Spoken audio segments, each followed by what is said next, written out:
What's up, everybody? Hope you're all doing well. Today we're going to look at the classic ladder equilibrium problem. So we have a person, she's going to be walking up a ladder, and the question is, like, we don't want her to slip. So how much friction is needed for her not to slip? Or more specifically, what is the coefficient of friction needed to not slip? So the first thing in any of these problems we're going to do is we're going to draw our free body diagram. We are going to draw the forces at the point of contact. So for example, on the floor here, you can see that there's going to be an upward force, the normal force from the floor pushing up. So I'll write normal force from the floor this way. Now hopefully you can see the ladder's trying to move to the left, right? It wants to move to the left. So in order for it to not to move, we want to have some friction going this way. So this we'll call friction with the floor, F friction floor. Well, I'm just going to write F friction. All right, let's look at the wall. Now on the wall here, notice the wall is going to also push inward this way, right? So there's a normal force here as well. We'll write this as F normal wall. And then this ladder is trying to move down this way, right? So there's also going to be friction coming up. Now for simplicity purposes, we're just going to ignore this friction. We could do it, but that's going to make the problem a lot more complicated. And usually when you see this, that's what they do. They ignore that friction.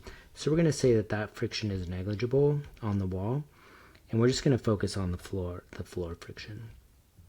If we have time, maybe I'll touch on how you would change it if you did include that. Okay, let's look at the gravity. So this girl here, she's going to have some gravity, right? So she has some mg coming down this way. This is the m of the girl, mg girl. And then we also have the ladder. So the ladder, we're going to assume that it's a nice uniform ladder. So this also has some weight coming down, so we'll call that as mlg. Alright, so there's our free body.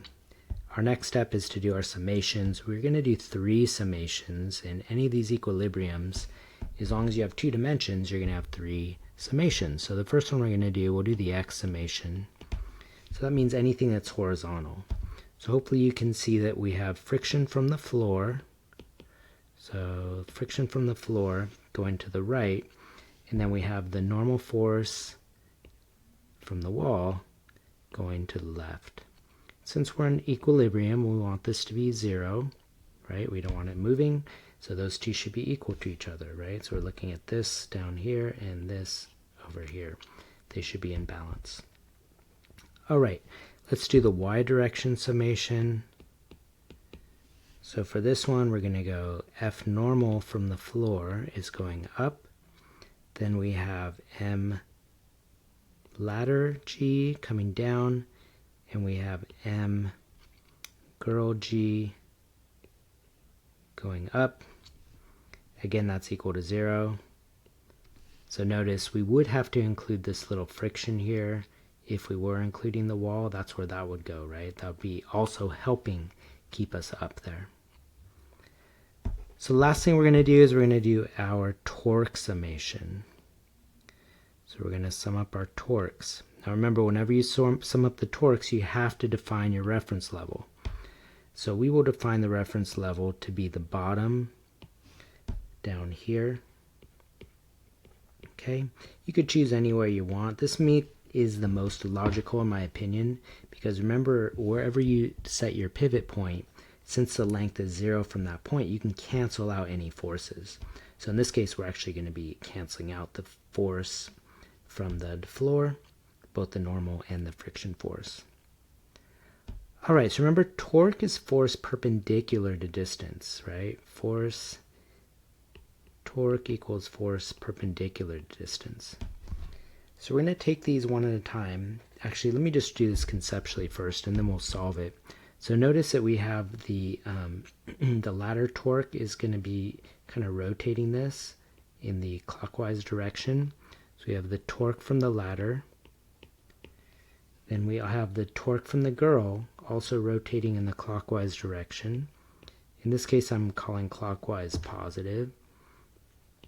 You could do counterclockwise positive if you want. In fact, that's usually the standard, but for this case, we're going to make the clockwise torque positive. Okay, and then the last thing is we have the normal force here. Notice the normal force is, well, from the wall, that's going to be kind of pushing it in the counterclockwise. So we'll subtract that. So we'll go the torque from the wall. And that's going to equal 0. So notice it doesn't matter how you subtract these, it's just that you need to notice that one's going in one direction, one's going the opposite. Alright, let's make a little bit of space here. We're coming to the core of the problem. So remember, torque is force perpendicular to distance. So if you notice here, we're at an angle, right? So we have to either fix the force, make the force perpendicular to this angle, or make the distance perpendicular to this force. And in my opinion, that's the easier way to go. So for example, if we take the ladder, check this out. If we look at this, we draw a little triangle here. Okay, so this is halfway, right? So this should be 3 meters. So let me do this down here. So this would be 3 meters here, 40 degrees. So this horizontal distance, which is perpendicular to the weight, this would be 3 cosine 40. And we'll do the same thing with the girl. The girl is at 4 meters here. So she is going to be 4 meters. So this would be 4 cosine 40. So we do the torque. So the torque of the ladder, this would be the mg of the ladder. Mg of the ladder times 3 cos 40. And then the girl would be mg of the girl, 4 cos 40. And then that is equal to the torque from the wall, right, which is Fn. And then hopefully you can see we have this whole 6 meters.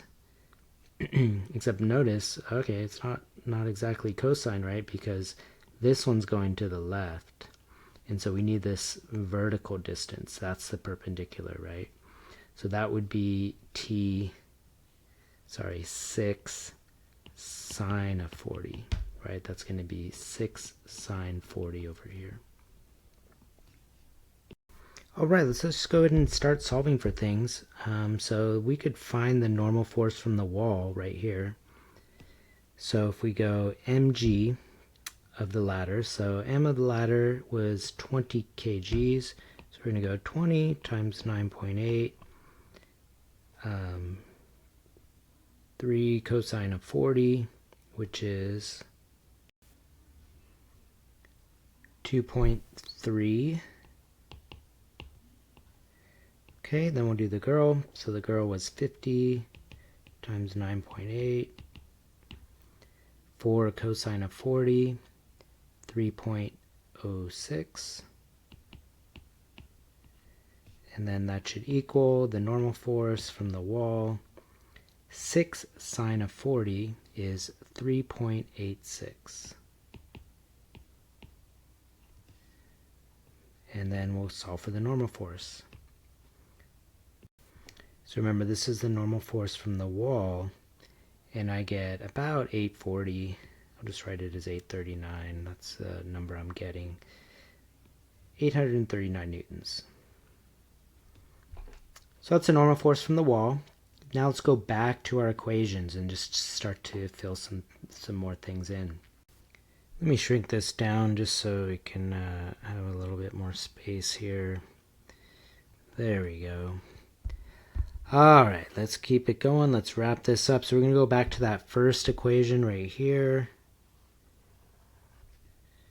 Alright, that guy. So we have essentially the F normal from the wall is equal to the force of friction. Okay, from the floor. Right? So we just found that. That was 839 newtons. That's equal to the force of friction. Now remember, the force of friction is equal to mu times Fn. And in this case, remember that mu is what we're looking for. Fn, this is the Fn from the floor. So we're going to go to that second summation equation right there. So let me write that out again. F normal floor equals mg from the ladder plus mg from the girl. Hopefully that makes sense to you, right? The ladder and the girl are pushing down, and the floor is essentially keeping them up, right? So this is mg ladder, this is mg girl, g. So F normal from the floor equals m of the ladder, which is 20 times 9.8 plus 50 times 9.8. Normal force from the floor equals 686 newtons. So let's just wrap this guy up. So remember, that's a normal force from the floor. That belongs way over here. Boom. 839 newtons equals mu times 686. So we get a mu of 1.22. So that's the minimum mu. Obviously, we can have more friction. It could be a rougher surface. And in fact, if you've ever noticed on the bottom of ladders, they put these nice like rubber kind of bottoms to them so that you increase the coefficient of friction at the bottom. Alright, so that's the infamous ladder equilibrium problem. Please let me know if you have any questions, and I will see you in the next one.